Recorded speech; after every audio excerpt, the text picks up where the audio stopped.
না বাবা, তুমি এত ভালো, এত ভদ্র, এত বিনয়ী, আমাকে তোমার নাম জানতেই হবে। যুবকটি কিছুক্ষণ চুপ করে রইল এবং নরম স্বরে বলল, আম্মাজান, আপনি সারা রাস্তা যাকে গালি দিচ্ছিলেন, যাকে আপনি জাদুকর, মিথ্যাবাদী, প্ররোচনাকারী বলছিলেন, আমি সেই ব্যক্তি, আমি মুহাম্মদ সাল্লাল্লাহু আলাইহি ওয়াসাল্লাম।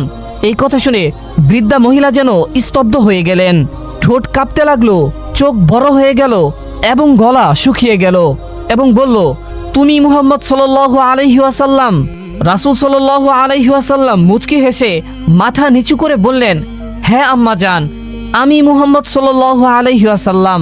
নবীজির মুখে এমন কথা শুনে বৃদ্ধা যেন থমকে গেল। তার মনে হতে লাগলো কিভাবে তিনি তার অপমান করেছিলেন, কি না বলেছিলেন। আর সেই মানুষটি একটিও জবাব না দিয়ে, কোনো অভিযোগ না করে শুধু তার বোঝা বহন করে গেলেন এবং প্রতিটি কথা চুপচাপ শুনলেন।